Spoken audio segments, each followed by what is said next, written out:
Yeah, we're going to say something.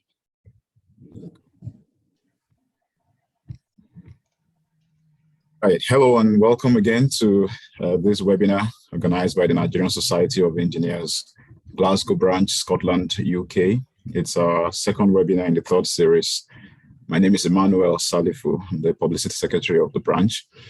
And on behalf of the Executive Council members of the branch, I welcome you all to this another wonderful webinar. We always deliver as a branch and bringing useful stuff to everyone.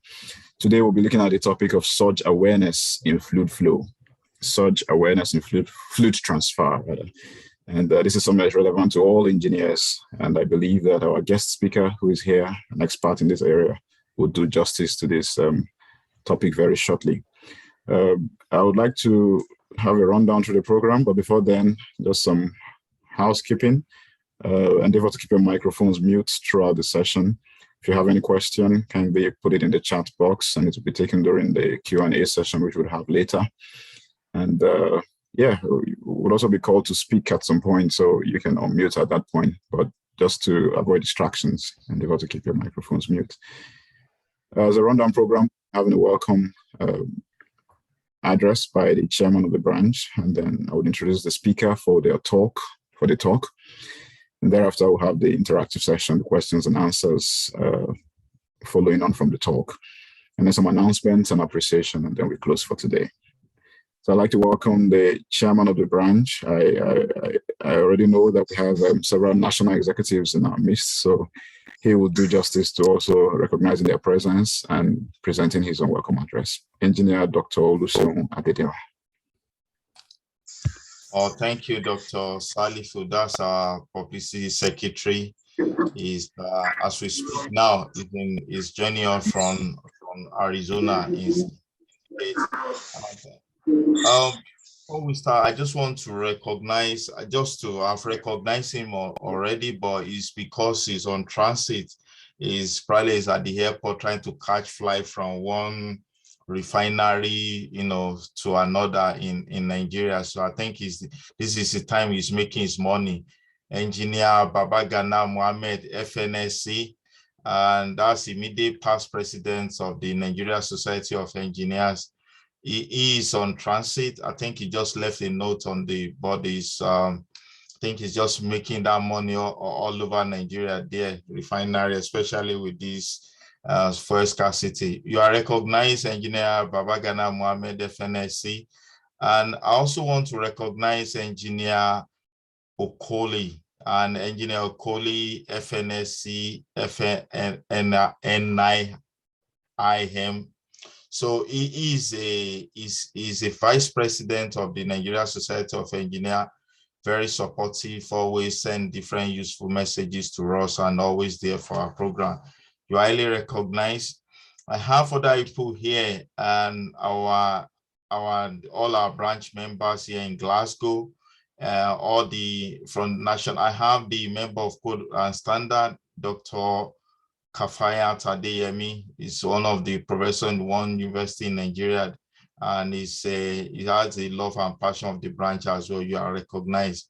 Without wasting too much time, and just to keep to time, the good news is our program, what surprised me is, despite even if you have few people on our program, we always have we have over 1,000 viewers in one of our programs already. And these programs, some of them, they are not even up to a year, they are just within months. So what presenter will be shocked about today is to give you that reporting, to say to you in a month or 2 months time that we've already have more than 2,000 people viewing your presentation, because it's recorded and it's going to be on our YouTube channel for free for people to learn more. So this particular presentation, we dedicate it to what we call the World Engineering Day, which happened just last week. So we just want to take opportunity to celebrate the engineering and the contributions of the world engineer for a better and sustainable world. So we are dedicating this particular presentation to this. As we all know, the World Engineering Day started years ago by UNESCO to celebrate engineers, engineering, to improve the public understanding on how engineering and the technology are central to modern life and for sustainable development. So this is why we dedicate this particular presentation towards that. And I just, without wasting too much of our time, I just want us to sit tight, and nobody should be discouraged by number of people you are saying. I know we have over 60, 70, 100 people, 150, but the key thing for today is the fact that you are going to gain a lot out of this, and I can assure you, just sit right and enjoy this presentation. Thank you so much. And while I hand over back to Dr. Emmanuel Salifu to continue with the program. Thank you. Thank you so much, Chairman. That's you've really spoken. You've touched on all the points necessary. Thank you so much for covering all of that. I also want to believe part of the issues with fuel scarcity, needing to put on generating sets and stuff, may have affected a couple of our people from joining in back home. And this is the thing: engineering is about solving problems, and we believe that our engineers at home are also working on solving these problems. And the idea of surge awareness in fluid transfer is one that permeates all engineering fields to a large extent. And so, as you mentioned already, this would be online for people who are not able to follow synchronously to sort of watch it later on. Right, moving on, I'll now introduce the speaker for his presentation. So today, Dermot Grumley is our speaker. He's the engineering director at Hydraulics Analysis Limited. Dermot Grumley has over 20 years of experience in pipeline hydraulic design and surge analysis and water hammer studies. He's completed over 300 projects on a whole host of pipelines, networks, hydraulic systems in the oil and gas, in petrochemical, in water and energy, and other industries worldwide. And so I have the honor and privilege to invite Dermot Grumley for his talk on surge awareness in fluid transfer. I'll hand over to you now, Dermot, and I'll stop sharing. You can share your screen.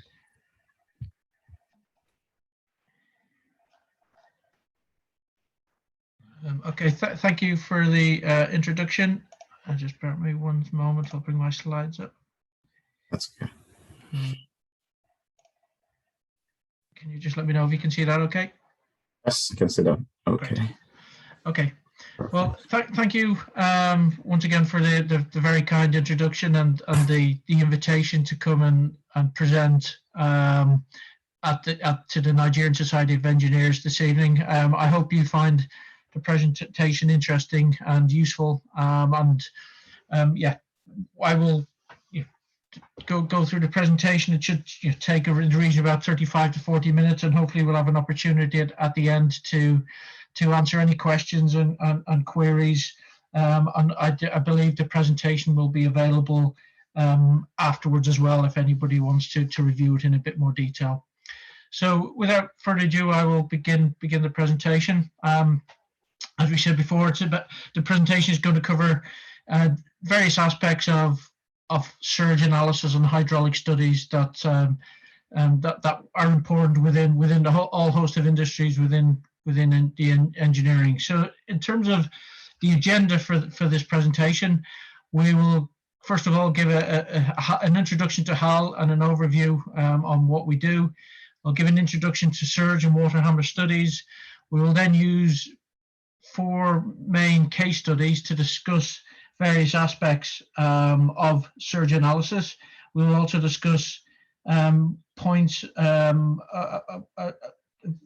We'll also discuss aspects of when you might consider to carry out surge analysis and hydraulic studies, and then we look at the future of hydraulic modeling within various industries.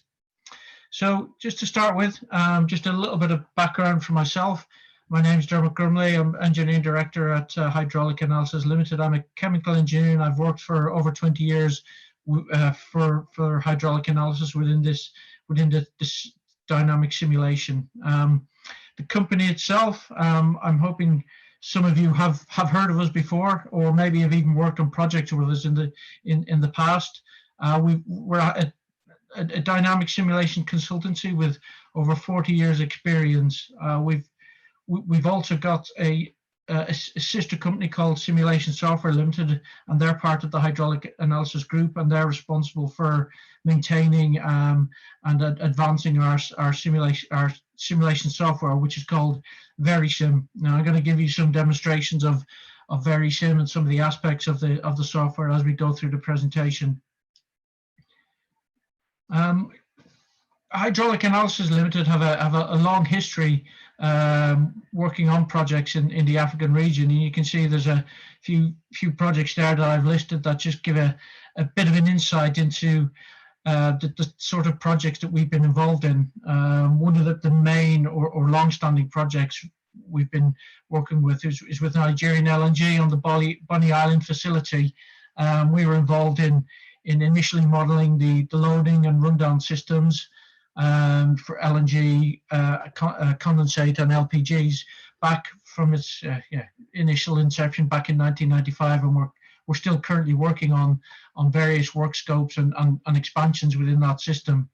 We've looked at various other systems for different clients within the region as well, and that's just, as I said, just a list of one or two projects that maybe some of your members are familiar with and maybe have worked on. Hydraulic Analysis Limited, we're a leading pipeline hydraulic and surge consultancy. We've undertaken over 10,000 studies of steady and unsteady flow on pipelines over 45 years.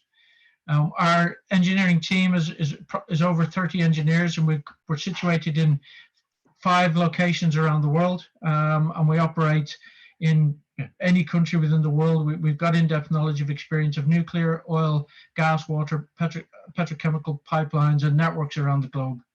So just to kind of give it a little bit of a feel for our capabilities, we carry out steady state modeling, surge and transient analysis, site monitoring and troubleshooting, leak detection, and something that's really coming into the engineering world is the talk of digital twin and real-time systems. So that's a matrix really of our services and products that we offer, but I won't go into them in detail, but they will be available in the presentation if anybody wants to review them in more detail at a later time. So we'll get to the crux really of why we're here, and it's really to introduce you to surge analysis and the various aspects to look out for when you're considering hydraulic studies in your particular field or in particular projects. So surge analysis is a rapid change in fluid flow that leads to higher low pressures and can result in significant forces to pipework and equipment. Surge typically happens during a shutdown and startup events, and to carry out a study allows you to predict the high and low pressures and loads that will be generated within the system. The beauty of using a surge analysis is that it can eliminate costly problems before construction, so it's a bit of you can use it as an as-if study. And it's really good for identifying reasons for damage, operating problems, and demonstrate solutions within existing systems. When we talk about surge analysis, we think about broken pipes, we think about failures, we think about pipelines being moved as a result of transient pressures traveling through the system, and we've got a whole host of we've got thousands and thousands of pictures of systems that have failed or come off supports that we can use to back up our knowledge and to back up experience and really influence people and tell them that surge analysis is very important within the industry. Everything from pipelines coming off at supports to separation at junctions to GOP pipelines rupturing during normal operating events to loading systems failing during shutdown and ESD events. So we've got, as I said, we've got a whole host of drawings and pictures that we can show to back up the need to be vigilant with surge analysis. So when we talk about surge, we talk about transient conditions, and really to calculate the transient conditions we see within the system, it's very useful for complex systems to use a fully use a transient hydraulic simulator to simulate the dynamic transmission of flow and pressure in simple to complex hydraulic systems. The software we use is called VeriSim, as I mentioned before, and it's industrially recognized, and some people do have, some big companies have bought the rights to the software and do use it in-house. But ideally, the software to carry out a detailed surge analysis should ideally accommodate the effects of a variable wave speed calculator and use variable product properties. The VeriSim, and along with most other industrial recognized software, uses the method of characteristics, and that's used to calculate the transient behavior, which is a method really of solving partial differential equations. Now, I'm not going to go into that in too much detail in this presentation.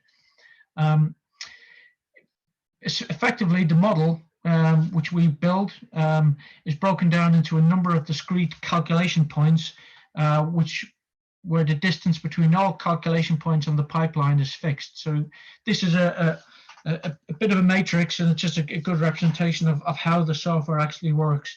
And for every discrete point or calculation point called a delta x or a dx within our model, the software will calculate velocity and head at every increment within that model. So it's a complex calculation that is carried out with the software. Now, this is some people's life work trying to design this sort of software, so I'm not really going to touch on it too much in this presentation here, but it's good to know how the calculations are undertaken. To continue on with surge, we need to kind of understand what surge is. Now, surge is a short-term pressure change that's caused by rapid velocity changes within a system or a pipeline. To give you a feel for magnitude of surge, it is the magnitude of the change is proportional to your velocity change. And a very good rule of thumb really is to say that potentially a 1 meter per second change in water can give you up to a 10 bar rise in pressure as a result of surge. These dynamic pressure changes are called surge, or sometimes water hammer, which they can be known as well. The primary causes of surge within pipelines and within systems is generally valve closure events, pump startup scenarios, pump shutdown or power failure events, and air valve operation. Now, this is the Joukowsky equation, and it really is the cornerstone of surge analysis, and is used within most of the industrial recognized software packages. It would be not fair to not include some formulas when we talk about equations and surge analysis. So this is really the cornerstone, and it essentially is your change in pressure that you'll see within your system is caused by your wave speed, your velocity change over a gravitational constant. Now, the two main important factors really to that equation are your wave speed and your change in velocity. Now, as I said earlier, wave speed, your software should ideally take into account a variable wave speed calculator, and I'm going to explain the impact of that now. So this is your wave speed equation, which is used within our software, and it has 4 main components. One being the effective density of the liquid compressibility, the free bubble content, and the pipe distension. And all 4 have a major impact in calculating your wave speed within your fluid and within your pipeline. The reason why the variable wave speed calculator is important is because this just shows an example of what the percentage gas or entrained air in your system can do to your wave speed. And your wave speed, so for example, in a system where you've got very little or no entrained air, you could have a wave speed of 13,050 meters per second. And you can see there, by increasing the percentage of entrained air, you significantly reduce the wave speed within your system. And obviously a reduced wave speed will give you a less severe surge pressure using Joukowsky equation. This is just a representation of why your wave speed is important, and why a variable wave speed is important. If you have a simple pumping system, and you have your hydraulic gradient or your grade line showing losses through your system, your pressure at various locations will be different. So this shows that during steady pumping, the wave speed at A will be different to B and different to C, and that's because we've got a different free gas volume within that liquid. So during transient conditions, both the pressure and the free gas content will change as a result of the operating conditions within your pipeline.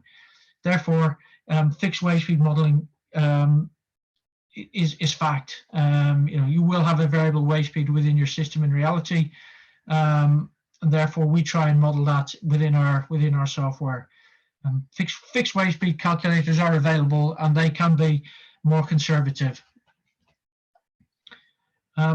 When you talk about wave speed, an interesting point to note and an interesting topic is pipe periodicity, and that is the length of time a pressure wave travels from one end of the system to another and returns to its source. So it's a simple equation: 2 times your length over your wave speed gives you your pipe period, and it's a function, as I say, a function of the wave speed and the pipe length. Pipe periodicity differs for high and low pressure transients as the wave speed will vary, and it's really critical. This is a critical calculation to really start to understand the hydraulic response of your system.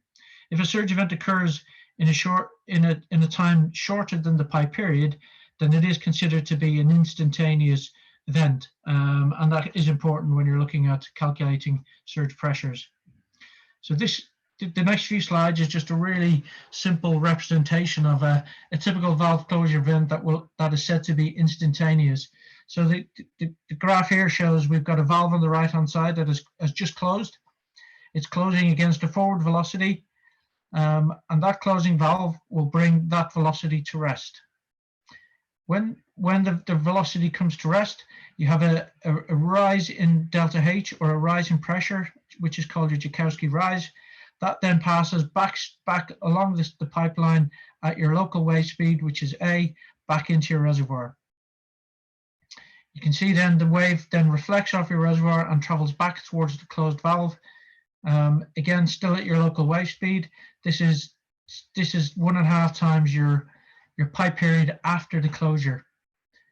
And then you have your down surge then over 2 times the pipe period, which means the wave has gone from your valve to your reservoir back to the valve and is passing back up through the system. So there is actually a down surge that occurs, and a good way to look at that curve is to look at the Hall squiggle, we call it, which shows your pressure rise due to Joukowsky surge pressure wave followed by your down surge as your pressure wave begins to travel through the system. So during a typical surge event, there is some rule of thumb calculations you can use to estimate your surge. So taking into account a valve closure event, you get a theoretical upsurge following the closure. If it's an instantaneous closure, so in other words, if the valve closure time is less than your pipe period, you can use the Joukowsky equation to get a good feel for the surge pressure that's going to be generated. If, for example, your valve is partially closed and doesn't fully close, then you can use this equation, which will take into account the reduction in the change in velocity as a result of the percentage closure of the valve, and that will help you estimate the impact of a partial closure. This is a good example and the equation you can use to estimate what will happen if your closure is actually greater than your pipe period. Again, it's a good rule of thumb calculation to have when estimating surge pressures in systems.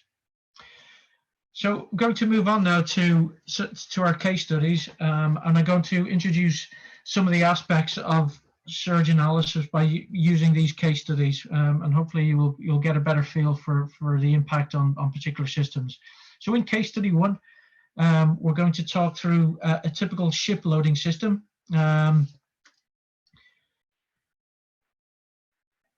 ship loading systems are loading and unloading systems we normally look at are there to transfer products to and from storage via ships or road and rail. Now they come in a whole host of different sizes, types of different parameters. We can load through loading arms, through floating hoses, through buoys, from ship-to-ship transfer, to long-distance jetty pipe work, which, yeah, because of the distances involved, will lend itself to generating surge within these systems.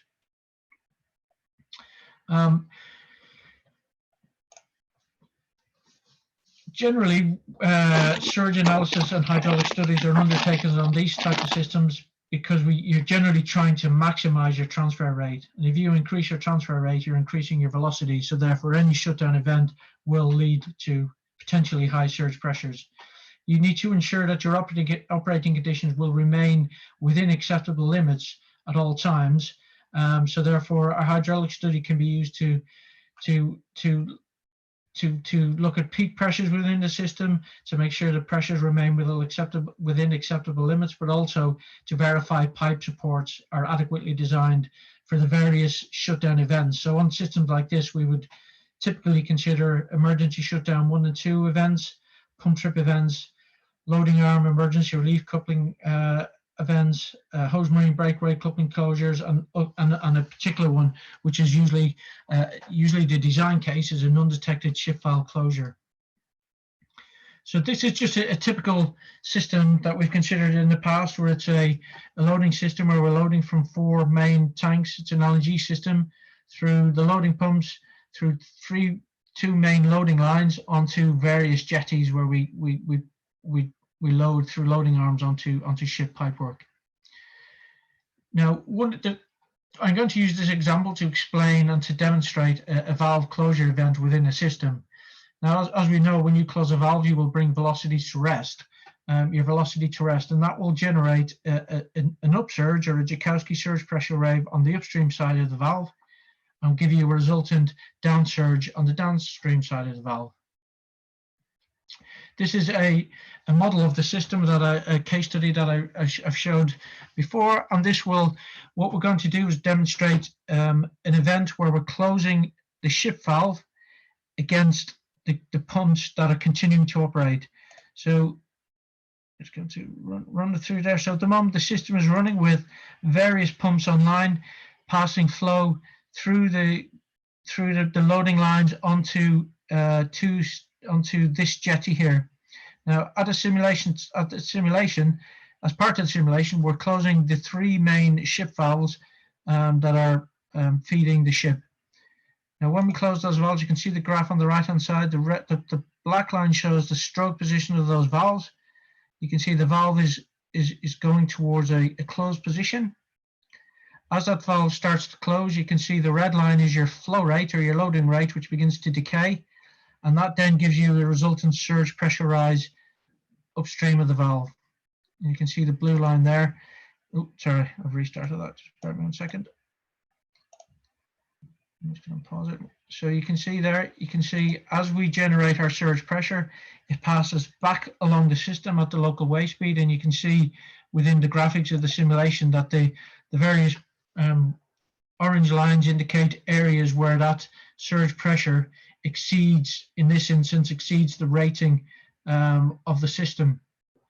Now, one of the interesting things to note within a loading system is, generally speaking, the onshore or the feed pipe work to your ships are generally rated higher to the ship pipe work.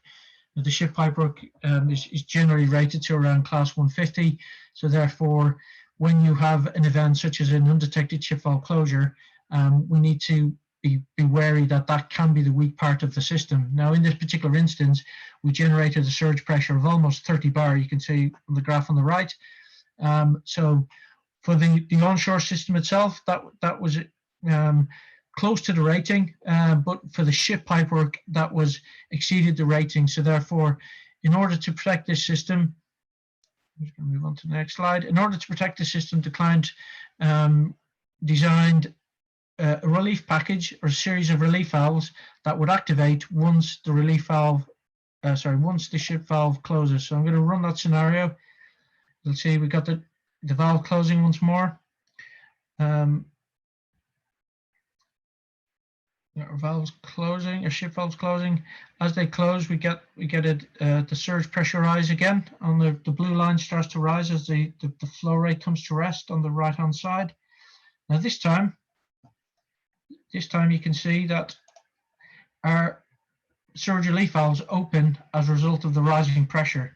And by opening those relief valves, we're removing, it serves to remove some flow from the system during the valve closure event. And by removing flow and relieving flow away from the closing valves, you're reducing the velocity that's being brought to rest. And as a result, we're limiting that surge pressure rise to within acceptable limits for the system. So we'll just let that run through.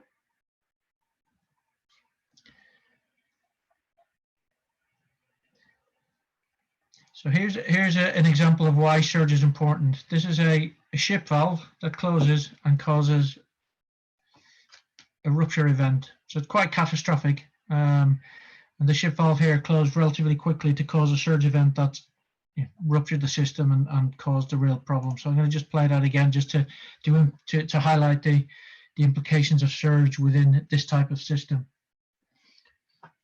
So it's a hydrocarbon, and there was a massive environmental incident as a result of that failure. So that's a valve closure event. Using the same model, I'm going to demonstrate the impact of a pump trip. So even though a pump trip doesn't cause a high pressure surge, it causes a low pressure surge. And as you trip your pumps, a low pressure wave passes from the pumps through the rest of the pipework. Now, depending on the geometry of the system, the pressure can fall to vapor in some instances. However, for the purpose of this model, of this presentation, we're going to be discussing the decay or the rate of pressure change within the system. So here's again our system that we're looking at. It's a loading system. We're loading with all the various pumps online to the ship. Sometime within the simulation, we have a trip of all pumps as part of a shutdown event. So you can see on the right hand side that our pumps trip. That's our pump speed. As a result, we get a rapid decay in flow, but an even quicker decay in pressure. So you can see the drop in pressure from initial operating conditions to close to just above 1 bar over a very, very short period of time. It sends a low pressure wave traveling through our system. Now, in a lot of instances, people think that just because it's a pump trip, it's not going to cause a problem. But one of the things we need to be wary of and mindful of is for these surge analysis or hydraulic studies, we provide piping forces. So we need to consider the impact of the transient on the forces that are generated within the system. So typically, we have modeled the geometry of the system, and for a study, we will provide the piping forces that are generated as those waves generated from valve closures or from pump trips are passed through the system that will impart a force on that pipework. And in order to make sure that the forces are designed adequately, you need to take into account the transient impact. So that's typically what we will provide. That's an isometric, and we will provide for every transient event we would consider within our hydraulic study. We would provide results of out of balance forces at every change in direction. Here's some interesting figures or photographs showing what happens if you don't consider your piping support or you don't consider the transient impact of forces within the system. This is a failure event where this pipeline was sat on top of the support, and during a startup event there was a transient pressure generated within the system that passed along, and it was of such impact that it caused the pipes to jump off its support. So that the pipe was on top of the support here and it jumped onto the walkway. Similar, this is the same system where you can see the movement of the pipework off its support is quite significant. This is an LNG system where there was an impact during a shutdown event. It generated a transient, and the pipeline shifted considerable distance off its support. The same picture there. And you can see there, when we carry out our surge analysis, we provide the out of balance forces, and that is a pipeline system that's got quite well designed supports to prevent movement during transient events. So when would you consider a surge analysis, particularly for a system like this? You would normally do it when you're looking to increase loading and unloading rates to ensure emergency shutdown events are protected. So to ensure that when you have an event that the system remains protected. When you're looking at a shutdown event, such as a ship ESD or a manifold valve closure, particularly if you don't know the characteristic of that valve, it's advisable to carry out a surge analysis to make sure that the system operating conditions remains within acceptable limits.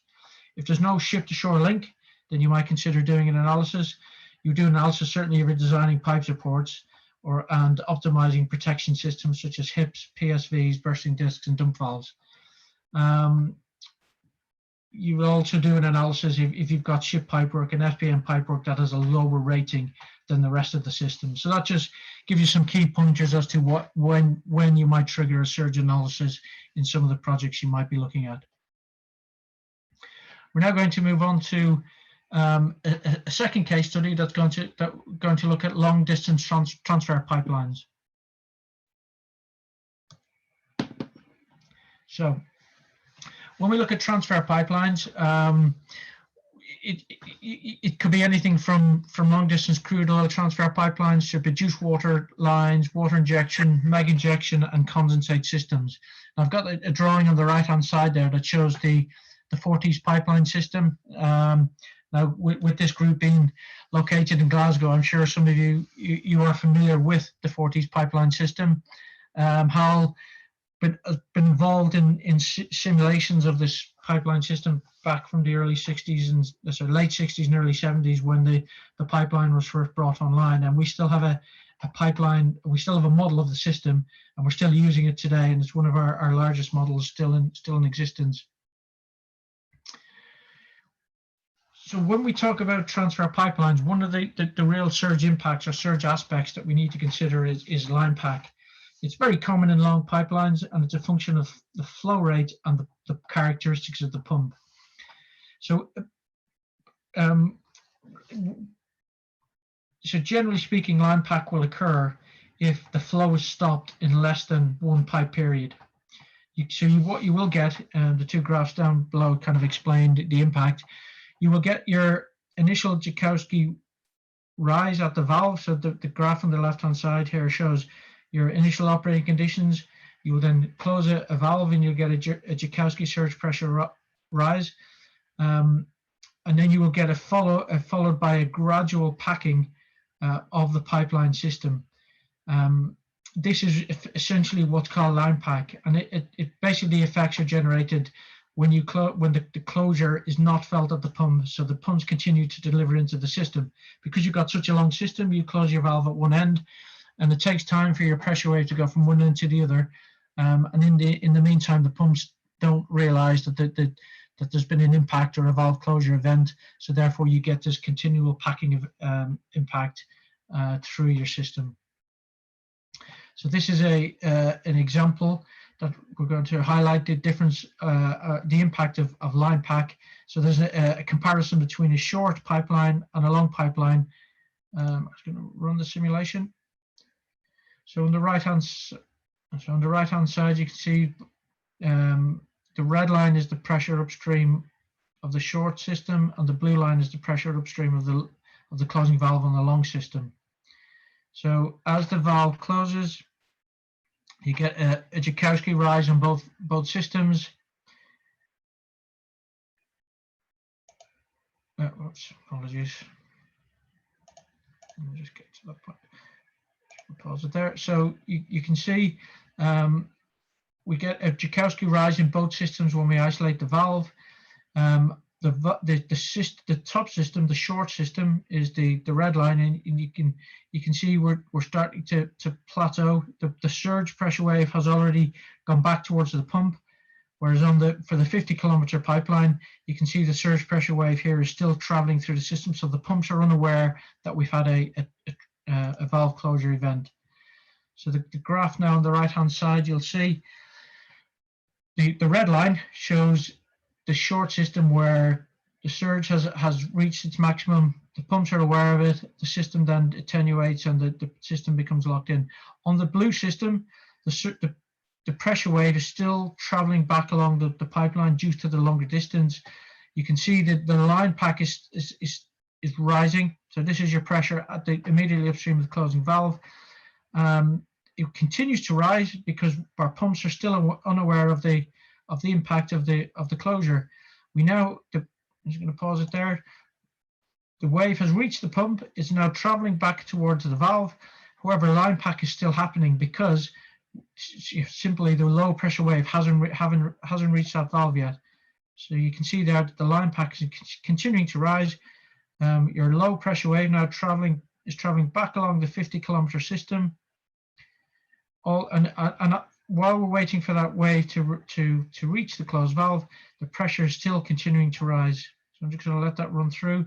So as soon as your low pressure wave reaches the end of your system again, once more at the closed valve, it should happen now, then your line pack reduces.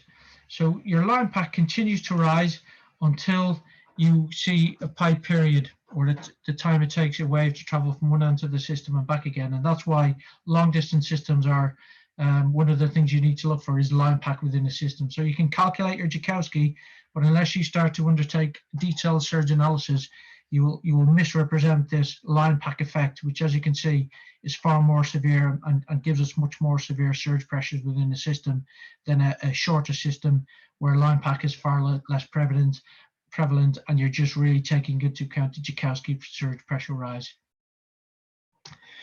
This example here of a long distance pipeline is a way to counteract your line pack. So we've got a pipeline that's over 140 kilometers long.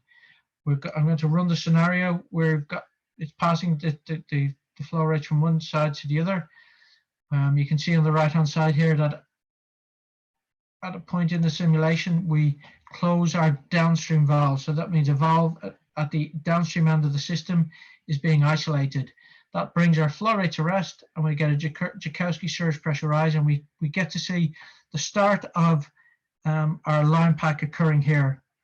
Now, within the system, if we didn't trip the pumps, that line pack would continue to rise until we got to a pipe period within the system.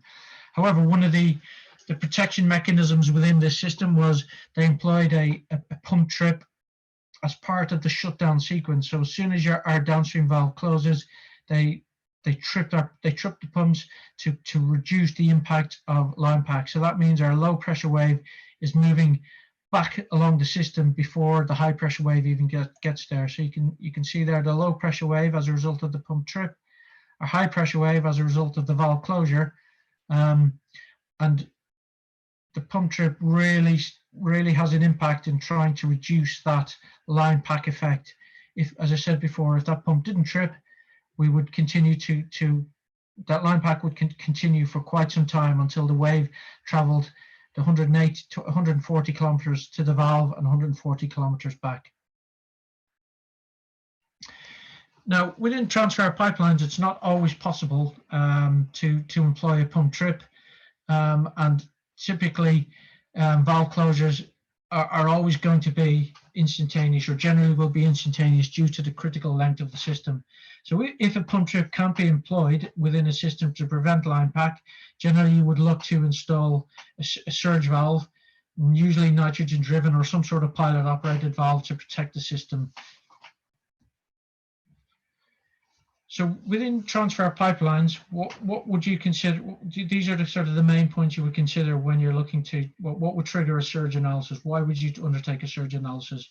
Generally, you would carry out a surge analysis to really understand the hydraulic response of that pipeline. As we said before, the long distance can be an issue. Therefore, understanding that hydraulic response is important. You would certainly want to do a surge analysis to evaluate the startup and shutdown procedures to make sure that the system operates within the design conditions. When you're specifying pipeline isolation valves, closure times, for example, and characteristics, you would certainly look to do a surge analysis to make sure that the isolation valves are adequately designed. Again, similar to a loading system, you would look to, if you're looking to optimize your protection systems on the system, you would look to carry out surge analysis, and again, designing pipeline supports is very important, particularly on long transfer mains that have got quite a lot of control loops usually on them in terms of flow and pressure loops. You would look to do a surge analysis if you were trying to evaluate the control schemes within the system. Okay, so moving on to case study 3, we're looking at large water mains. So generally speaking, within undulating water mains within the wastewater industry, what we're trying to protect against here is pump trip scenarios where we would see minimum pressures fall to vacuum conditions or certainly subatmospheric pressures. It is a surge impact of a pump trip, and so therefore one of the key points would be to install air valves at high points within the system. Now these air valves are required or sometimes called vacuum breakers, are required to relieve vacuum pressures or subatmospheric pressures within systems. Usually within these types of systems, as they're quite undulating, if you have a pump trip event, we can see subatmospheric pressures and even full vacuum conditions at some of these high points. That will either damage the pipeline because the pipe isn't specified for full vacuum, or cause problems within the system. So really, air valve selection is critical when you're looking to protect these systems from minimum pressures. Air management is key. So if you allow an air valve to open and you draw air within your system, one of the key things is you need to understand how much air is being drawn in, whether it's sufficient to maintain acceptable minimum pressures within your system, but also how quickly the air will be vented from your system, whether air is vented in the correct manner. You want to do so without preventing airlocks within your system. So air management is really key to really optimize the operation of a system of this manner, and therefore surge analysis and hydraulic studies are key. I'm just going to show you an example of a pipeline system where we have some quite high peaks within the pipeline. A typical power failure event is considered where our pumps trip. I'm showing you now. So the pumps will trip. The low pressure wave passes along the system. You can see at these high points, our pressure drops to atmospheric conditions. Now, at that time, when the pressure falls to atmospheric conditions at these locations, our air valves open. If those air valves didn't open, the profile is such that we would see vacuum conditions. But what we want to do is maintain pressures above vacuum conditions within the system to keep within the specifications of the pipework. So we allow our air valves to open and draw air into the system. Now, I'm just going to allow the simulation to run because it demonstrates that we've allowed air into our system, but we have a secondary surge event that will happen because of what's called a reverse hydraulic gradient within the system. That will cause our air valves to rapidly close, and we'll get a secondary surge event.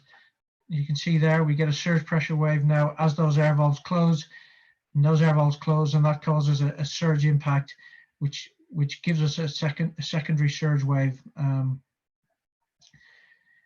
Now, I'm just going to demonstrate why that happens. So on a typical system like this or a rising main, you generally would be delivering to a reservoir that's at a higher elevation. So if you trip your pumps, you get a low pressure wave traveling through your system. When you get that low pressure wave, what happens is you actually generate a reverse hydraulic gradient driven by the downstream reservoir. That reverse hydraulic gradient causes a reverse velocity to be passing back up your system. That will then cause your check valve to slam and close, and that's what will generate a secondary surge. And in the example I showed you, that reverse hydraulic gradient caused our air valves to close or to slam shut and generated a secondary surge event. So it's very important that if air valves are required within the system, that a hydraulic study is undertaken to optimize not just the size of the inflow and outflow characteristics of the air valve, but also the impact of slamming those air valves closed. One method of relieving or protecting systems from this reverse hydraulic gradient is to employ a surge vessel. Now, a surge vessel is also employed in potable water systems where you don't really want air valve activity. So within a potable water system, you've got clean water, and generally speaking, in systems like that, you will always want to maintain a minimum pressure of about 2 meters or 0.2 bar within your pipeline to prevent the ingress of contaminants from outside. And to do that, you could put air valves on your system, but they would open and allow air into your system, which you want to avoid if possible. So you could look to install a surge vessel at the discharge of your pumping station. That will also help in the instance of a reverse hydraulic gradient. So here's an example of a potable water system without an air valve installed. So you've got your pipeline profile and you have our operating hydraulic gradient. At a simulation, as part of the simulation, we have a pump trip event that causes your low pressure wave to travel through your system. And your profile drops, your hydraulic profile drops to the grade line of your system, and our pressures within that system are subatmospheric. So for a potable water system, for starters, that's not acceptable. But also the reverse hydraulic gradient caused a surge pressure that reached almost 40 bar. You can see by that red line there. So I'm just going to play that through one more time so we capture it. Sorry, apologies.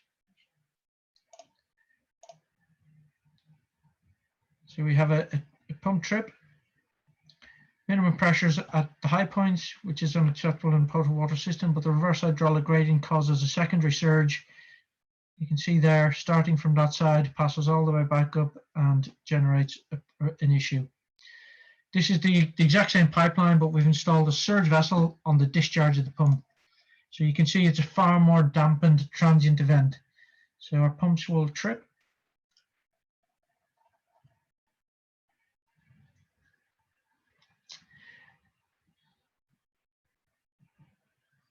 Our vessel has been employed to reduce that downsurge. So now you can see our minimum pressures remain above the grade line of the pipeline, and we're not seeing unacceptable minimum pressures. But more importantly, the reverse hydraulic gradient is significantly reduced. So therefore, we're protecting the system from minimum pressures, but we're also protecting the system from maximum surge pressures when we have our surge vessel installed on the system. Okay. So with large water mains, surge analysis should be considered, particularly if we're optimizing air valve design on sewage and wastewater systems. We know the air valves will open. They're there to protect minimum pressures within the system. We need to make sure that we optimize their operation so air is drawn in, sufficient air is drawn in, but also on the closure of those valves, the air is vented and we get no air locking, but also when the air valves close, we don't generate a secondary surge condition. You would need to use a surge analysis if you're sizing a surge vessel, particularly on potable water systems. And another aspect that's quite important on water mains is optimizing check valve design. So during pump trip, there is potential to generate check valve slam, which can generate surge pressures. So moving on now to the final case study, and it's really talking around complex grid and network systems. But it's also going to bring us quite nicely into digital twin and real-time modeling, which is really the future of dynamic modeling. So when we talk about complex grids and network systems, we're really talking about things like fire water systems, where there's maybe huge or large drain deluge areas, irrigation systems, water networks, or sometimes what's called district metering areas or DMAs, heat networks, large closed-loop cooling systems. And we're also currently at the moment working with on an aeration system within wastewater treatment, which we're developing a digital twin of. Now, just what is real time? You'll hear buzzwords real-time digital twins really now when we're talking about models and trying to use them to replicate what's happening in real systems. So real-time is a simulation that consistently calculates the transient hydraulic state of a pipeline or a network. The benefits really of a real-time and a digital twin system is that it will improve the understanding of a network's behavior. It'll help identify its operational issues and predict its future behavior and help optimize the operation of the system. By doing that, you enable yourself to have a greater understanding of the network and how it operates, greater understanding of the operational issues that you'll see. It allows you to carry out what-if analysis. It gives you good assistance and identifies correcting issues, forecasts what will happen during next operation, and if the operation is maintained, predicts the effects of making network changes, and then you can optimize the current operation to improve the network. I'm just going to show you a really quick example of a real-time network that we've got online for the complete Dubai network system, water network. It covers the water network down to 300 millimeter size pipework, and the model itself has got over 7,000 kilometers worth of pipe. It includes all tanks, farms, pump stations, and the desalination plants, and it was installed in July 2015, and the work continues to maintain and calibrate the system. So you can see it's a very complex model of the complete network. It was built from shapefiles, so that shows the various networks and the piping network throughout the system, and there's multiple pumping stations and very complex model. What we can do is we can then run this simulation, and we can show various heat maps showing abnormal operation through the system, and it's a very good key indicator to show where we're seeing problems within the system. Another example is of a system we've employed. It's called a digital twin system, and we've done it in partnership with Thames and Morrison's, and it was developed back in September 2020, where we created a real-time simulator or digital twin of a large DMA. The twin is used to utilize existing acoustic and smart meter data to run the model. The twin was trialed really to help investigate high leakage reoccurrence rates, which are prevalent in these types of DMA systems. The system also we knew the system was seeing high pressures and high pressure transients that were resulting in the leakage. So we were asked to get involved and try and help the client out with understanding the transient impact on the system. So essentially, we built the digital twin from the client's GIS shapefiles, and it was really the model is powered by the customer metering information. Now, just as an example, within the whole network, there is 8 pressure loggers at those locations and the three flow loggers driving the data. So without modeling this, that is the only locations where the client has an idea of what's happening within their network. So they only know pressures at 8 locations, and they only know flow rates at 3 locations. So what the digital twin will do is it will actually model the full geometry of the network, and from the input of those 8 pressure loggers and 3 flow loggers, we can use the model to understand the impact and create maps, heat maps of how the system operates. So this chart on the left shows the demand variation over a typical day. The valve on the chart on the right shows the actual supply trace. That shows at the 3 locations where we had flow coming into the system. It shows where the flow is being distributed through the network. All this information isn't known if you're only looking at the 8 pressure traces and the 3 flow traces. And that's why it's a very powerful tool to understand exactly how your network is being operated. This heat map on the bottom shows the pressure delta or the pressure transients that are passing through the system. And again, this is unknown when you're only looking at your 8 pressure maps, 8 pressure loggers. One of the interesting outputs of this model was we knew there was leakage, we knew there was issues and failures within the system, and we knew there was a pressure transient being generated, but the client didn't know why there was failures in certain parts of the system. And by using the traces and using the model, we developed and understood exactly where our transients were passing. And there was an area around this location here. You'll see as the wave travels, we get a high pressure event from a valve closure. The wave travels through the system, and at this location here, there's a surge pressure that we see that's not picked up on the pressure traces. That was interestingly an area where over 3 years there were multiple leakages and multiple repairs, and they couldn't understand why. And by modeling this using a digital twin, we were able to identify that was an area of particularly high leakage because we were seeing a particular pressure transient passing through the system.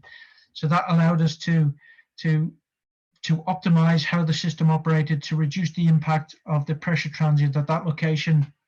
And as a result, leakages have significantly reduced in that area. And it's been very, very, very useful to help the client optimize the operation of their system. So yeah, a digital twin, really the key deliverables really, and the impact show that the client is particularly happy with this sort of modeling approach because it helps solve a lot of problems.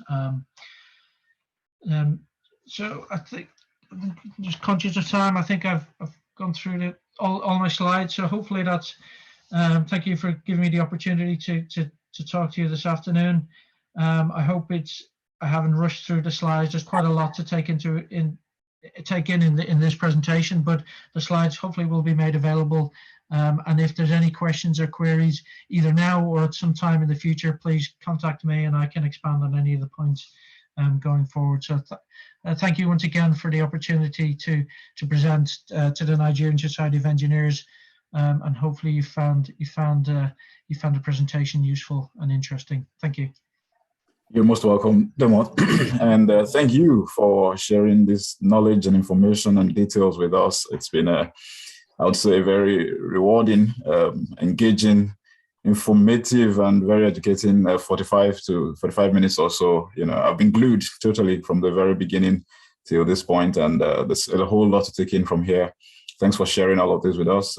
Quite practical, theoretical. You go seamlessly from all of those aspects all through. And I remember my own residual knowledge of advanced hydraulics from our graduate days and how it all keys in here. You've made experts of some novices like us, and I'm sure there are people on this call who are working with these systems that you've introduced, and we'll get some interactions. Already getting a hand raised up and all that. So I'll be handing over now to my colleague, Engineer Sharp Ugwocha, who would manage the Q&A and interactive section for questions and answers. And yes, the slides and the video will be available afterwards for those who are interested. Engineer Sharp, please take it from here. Thank you very much. Thank you, Dermot, for that wonderful presentation. And we've got Camille raising hand up. If you have a question, please, Camille, you could go ahead and answer your question. Put forward your question. And others, please use the electronic means to raise your hand, as we could see. And then if we have more time, we can take all the questions that will be fielded. Camille, thank you. Yeah, thanks a lot, Engineer Sharp. And I must honestly commend NSC Glasgow for bringing this forward. Let me apologize because I joined a bit late, but the part I made, I actually really enjoyed it. Having said that, Dermot, I need to appreciate your manner of presentation. I think it was clear and highly exciting. I really congratulate you for this. I actually want to clarify some issues, particularly on the surge. I saw the simulation you did on the surge, but I'm still not sure the factors that actually determines the location of the surge tank. I will need you to make a clarification on that. The factors that will determine the location of the surge tank. Okay. Particularly, I did two considerations here. One is when you're coming straight from the headworks, and two, when it's likely to be on the distribution network. That's one. Do I go to all my questions first, or you want to take them one after the other? Shall I cover it? Sorry, shall I cover the surge vessel first? Okay, Sam, that's fantastic. So if the question was how do you optimize the location of the surge vessel? Is that right? Yep. Is that what factors? What factors yes. lead to the location? Yeah. Okay. So generally speaking, if you're using a surge vessel to maintain minimum pressures within the system, or to reduce the impact of your downsurge when you have a power failure event or a pump trip event, the best location is as close to the pumping station as possible. You would, yes, generally speaking, a surge vessel needs to be as close to that pumping station as possible if you're protecting from the downsurge. Yeah, okay, that's on the headworks. But when you're going to have it on the distribution, what do you consider? So if you're putting it on a distribution system, I guess is it there to protect from minimum pressures or maximum pressures? So if it's minimum pressures, then you would still ideally put it close to a pumping station, because that's where your downsurge originates from. However, if you're putting a surge vessel in to protect against maximum surge pressures, then ideally you would want it close, or as close as possible, to where the surge is being generated. Hello?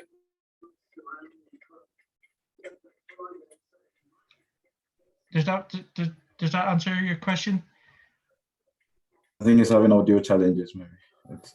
Yeah, Camille, if you can type your question in, we will have the liberty to read it out, and Dermot will also have the liberty to see that. If I think there are some transmission problems there, so if you can type down your question, it seems you have a number of them. That would be okay. We could read it out. While we wait for him to do that, any more questions from? Yep, there's a second hand up now. Engineer Charles. Yeah, thank you very much, Vinasha. Demo, thank you very much for the presentation. I just wanted to just clarify some things in connection to a vessel being connected to a piping system. And this, I must say that is one of the jobs that was done by HAL itself. I have a site, this is a live site that have both a surge vessel and an air valve being installed. And prior to having that job coming to my desk, I have seen a presentation, because I was trying to understand why we have a presentation where they have two air valves, and then later on the two air valves plus a vessel. So really it's just to understand, are there particular reasons why you will have a combination of air valve and a vessel, and not just maybe two air valves? Yeah, so is this a potable water system? Yeah, yes. No, sewage system. Sewage system. Yeah. Okay. So I don't know the particular geometry or the system in detail, but it might be that. So yeah, generally, if you put air valves on the peaks of your pipeline, and it's a sewage system, and you're happy to allow the air valves to open, then it might be that the surge vessel isn't required, depending on the system, obviously. but there might well be, maybe there's locations on the system where air valves aren't installed, and a vessel was used to prevent vapor being formed on the system. Maybe it might be that the vessel is there to prevent air valves from opening for some reason. Maybe the designer wanted a system that didn't allow the air valves to open and draw air into the system, and therefore you might include a vessel within that type of system. So there could be reasons why you would use both a surge vessel and an air valve. So you could design a system without a surge vessel but just use air valves. That would be fine. However, if you had a system with a surge vessel and you were preventing minimum pressure from falling below subatmospheric, you'd still need air valves at the high points to get rid of any entrained air that might be accumulating in the pipe anyway. A surge vessel wouldn't remove that air. So okay, nice, sorry. Okay, thank you. Yeah, any more questions? Seems we fully understood or carried along with the presentation. And no, it was a technical one. But... Engineer Sharp, sorry. I was supposed to raise my hand up. Apologies for that. Okay, go ahead. Yeah, just to, you see, Dermot, I'm just wondering, say, for example, in some of us in probably doing oil and gas related, what will you say, you know this yourself, the water mine impact and you know how the surge, suppression of surge and all that, the effect of it in terms of, so sometimes we try to develop or try to check against what consultant like yourself do for us, maybe at some point. What are your recommended codes you think we could follow in terms of to quantify or to check some of the analysis that we can say is a clear-cut guidelines to follow in terms of to quantify or to check against? What kind of the codes will you recommend? A good question. You mean codes to check the analysis against, or like piping codes? Codes to check the analysis. We have, I mean, maybe sometimes depending on the sector. So everybody tends to tweak their their codes, and some people always start from first principle and start building the model, but I think we need sort of, there's this different standard and the codes that we could stick to. Which one, what are the one will you recommend that, that probably you've used yourself before? I'm not really sure I quite understand the question. So it depends on, I think it depends on the system. So, different systems will, a firewater example might follow NFPA guidelines, whereas a rising main for saying United Utilities might follow SO7 guidelines. Is that the sort of thing you mean? Yeah, so say for example, if you want to look at surge calculations and you're looking at B31.4, for example, and you want to see the adequate control and protective, just to look at taking it from the level of the pressurized due to such and other, consider that variation, for normal operation. So what I know that probably B31.4 could be part of the one, people, it's quite common that we can look at it, especially some of us in oil and gas. Which other ones will you recommend? You mentioned the NLP. I've not really think I've used that one much, if you see what I mean. So yeah. So I think that's quite a difficult question to give, because I think different systems in different industries have different guidelines, if you like. So, for example, if you were modeling a ship loading system, you would follow SIG2 guidelines on. So that would be for a loading system. If you were, I mean for process, for example.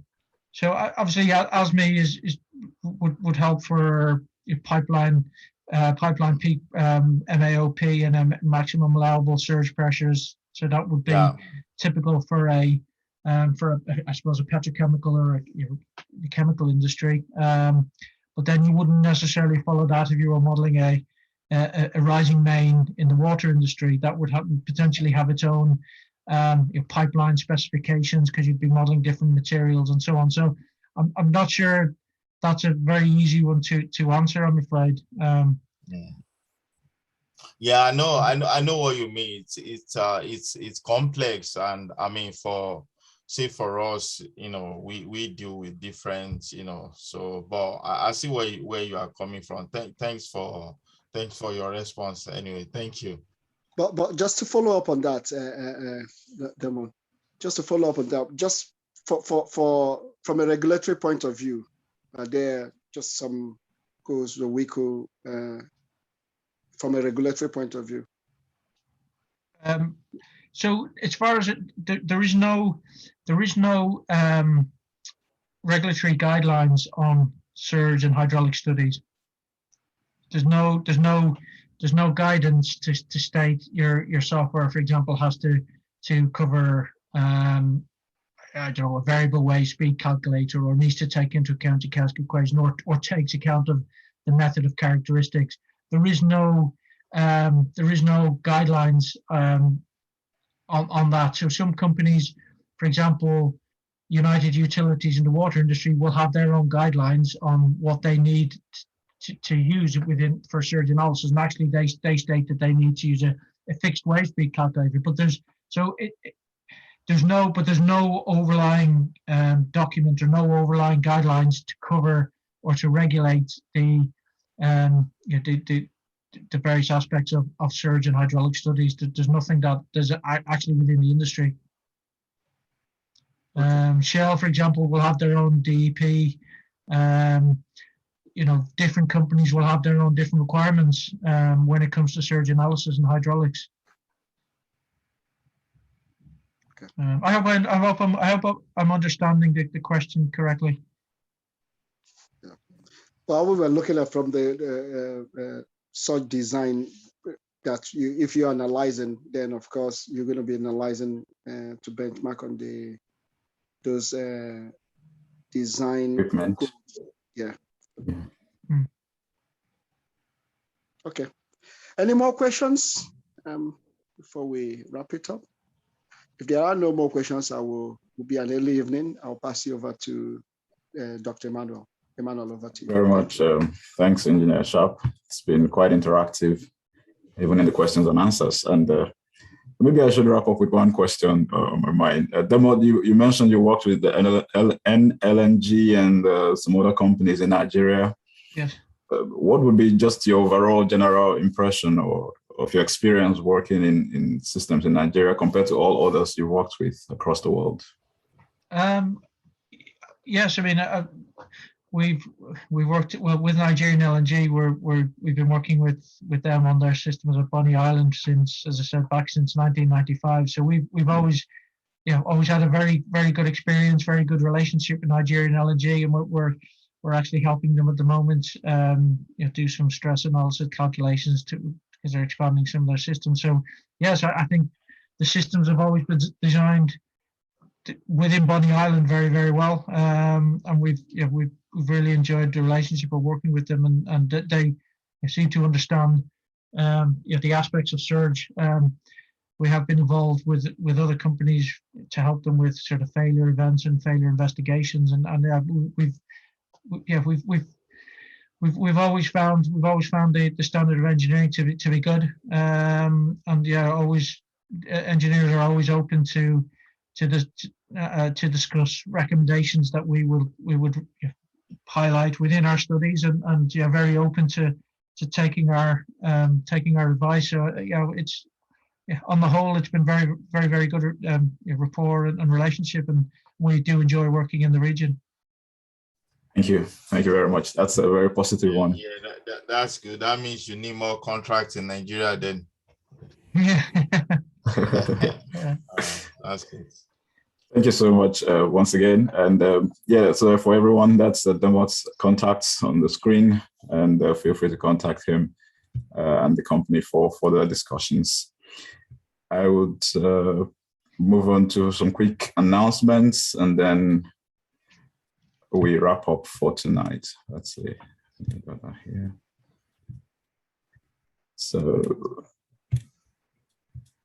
yeah, the first announcement here is from our sister branch, the NSC London branch. They have a webinar coming up on the topic of inherent safer design principles. I think that's a good segue to what we've talked about here today. Inherent safer design principles, I guess, in engineering systems. And the speaker is Nike Amiaka, FIChem. The date is to be confirmed. I think the immediate past chairman of the branch was on this call, Dr. Popola. Okay, well, the dates is to be confirmed, will be passed across, I think. And it's 2 p.m. and 3 p.m. Nigerian time. I think the time changes in 2 weeks, so that should also be considered. And also another branch, NSC Manchester branch, will be having a webinar on the 25th of March. And the topic is wellness as a strategy for sustained productivity. Wellness as a strategy for sustained productivity, very relevant one as well. The speaker is a medical doctor, Dr. Olayinka Umar Farouk. So keep a date with them. With this, I'll call on the branch secretary, Engineer Charles Okafor, for a vote of thanks and appreciations. Thank you very much, Dr. Emmanuel. And once again, a very big thank you, Dermot, for making out the time to be with us this evening. I know your schedule has been very, very busy, but managing to squeeze out something is most appreciated. I'm happy with the way the information has been passed across here, and managing the technicalities and everything all through to this end. And I believe others, apart from myself, have things to take away, from this lecture this evening. I want to thank each and every one of us that has be able to make out time to attend the seminar as well. And I want to say it has been a well-deserving time, just to share this information. Thank you very much, and over to you, Timono. Thank you very much. And with that, I would finally just say, engage with us at NSC Glasgow branch. Yeah, Dr. Emmanuel, I think I think probably one of our national ESCO wants to make his remark, and sorry about that. I have Engineer Okoli, that's the Vice President of the Nigeria Society of Engineers. Dr. Okoli, please, the floor is yours now. Thank you. Yes, I want to thank everybody for finding time to be in this webinar. And the presenter, you've done so well. My friend and the immediate past chairman, Engineer Popola, I appreciate you always. And my new friend, the chairman, you have always been reminding me. I must appreciate that. And as many times as possible, I will join you, because we are one. Whether you are in London or you are anywhere else, I appreciate you, and keep the flag on. The NSC is the eventual winner of all this. We will win. We will make NSC resound all over the world, professionally, humanly, and we have to bring that back home to help Nigeria. Thank you very much, my chairman. And on behalf of all of us in Nigeria, we want to tell all of you in diaspora to keep on the struggle, and we will get to the desired position one day. Thank you very much. Oh, thank you. That's the Vice President of the Nigeria Society of Engineers, So thanks for your remarks. We appreciate you for joining us as well. Thank you. Over to you, Dr. Emmanuel, while you are rounding up. Thank you. Thank you, Chairman. I think that's a very good note to round up, essentially. And thank you all for joining, and see you all on the next one. So endeavor to engage with us, as I was saying. That's our Twitter page address and email address and our website. And this talk and others you would see also on our YouTube channel. So see you again on the next one. Thank you very much and have a very good day or evening wherever you are. Bye. Thanks, everyone. Thank you. Yeah,